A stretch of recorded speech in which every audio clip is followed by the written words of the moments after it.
thinks you're stupid. They think you're morons. And I'm about to cover one of the biggest examples of this in modern history. One of the biggest hoaxes I've ever seen.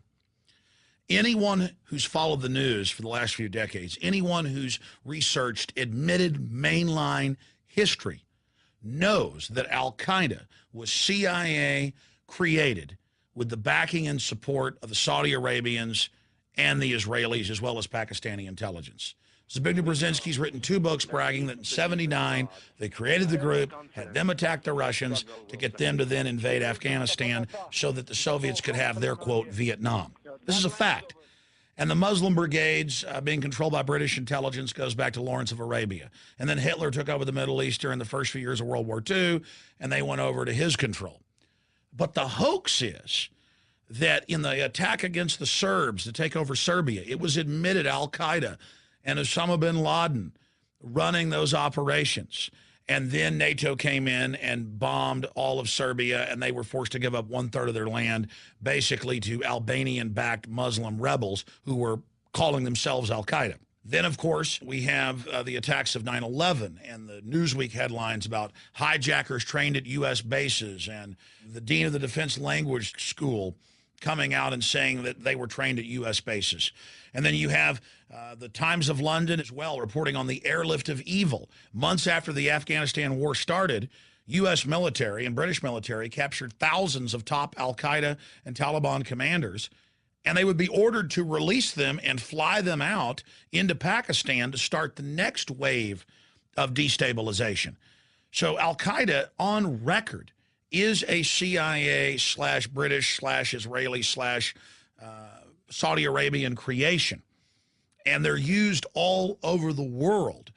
And then you add to that Fox News, AP, last October 2010 reporting Anwar al-Awlaki, the guy they're now saying is more powerful than Osama bin Laden, trained in the U.S., ran the underwear bombing, the Christmas Day event, ran the Fort Hood shooting, ran the Times Square attack. The list goes on and on, the shoe bomber. He's always handling these patsies, and it turns out he's secretly hanging out at the Pentagon when he's been on the most wanted list and getting orders and having dinner with the Secretary of the Army and top brass while he's on the news as the head of Al-Qaeda. Julie Kurtz joins us from Washington. You've got to be kidding me. Yeah, here's what we know. Fox News has learned that Anwar al-Awlaki, the American Muslim cleric, remember him with a worldwide following, dined with military brass at the Pentagon within months of the 9/11 attacks. Now, you add to this hoax now that the openly Western-funded rebels in the east of Libya, and I'm not saying Gaddafi's a good guy. The point is the West overthrew Egypt and its own puppet to the east of Libya. They've brought down Tunisia. Now it's admitted that British special forces were inside eastern Libya even before the latest rebellion started.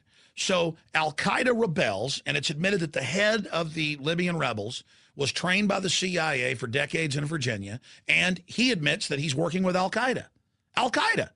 And so I have to get up here and either say no to this hoax and expose the facts or say I'm a bad American, because I refuse to say that now Al-Qaeda are freedom fighters and great people.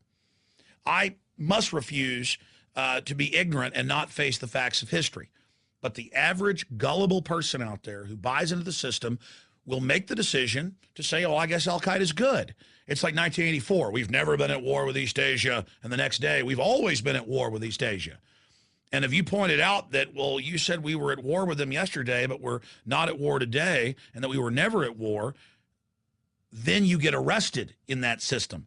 And that's basically where this country and where the West is going, where the system thinks we're so stupid that Western intelligence is in the east of Libya using radical Muslim Al-Qaeda backed out of Saudi Arabia and arms out of Saudi Arabia and Egypt to destabilize Gaddafi. Gaddafi then fights armed force trying to overthrow the government, and our media calls them protesters.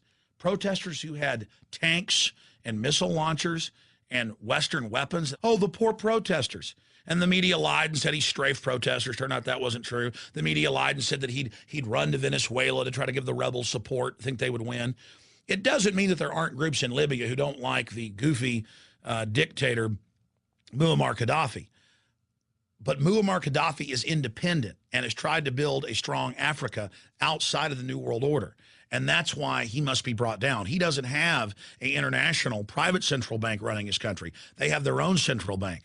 And that's why the system is doing this. And they think we have no memory where they're telling us Al-Qaeda's horrible. We've got to take all your liberties in America because they may attack you any minute. The end of the Bill of Rights, freedom is dead. America surrenders and gives up all its rights to Homeland Security to keep us safe because of Al-Qaeda. But then Al-Qaeda, who wants to overthrow the secular Arab leader, Gaddafi, is being brought in to do this, and then we're being told it's humanitarian and we've got to bomb them and attack them to protect them. I mean, think about it, folks. Anwar al-Awlaki, the #1 guy under bin Laden, secretly hanging out at the Pentagon. The Taliban and Al-Qaeda being flown out to safety in the first few months of the Afghan war to start the next crisis. Al-Qaeda being used to attack the Serbs. When the Serbs fight back, oh, it's humanitarian, we've got to bomb them. They just move Al-Qaeda around all over the world, call them humanitarian freedom fighters if anybody resists them, and then the UN and NATO comes in and bombs the daylights out of them.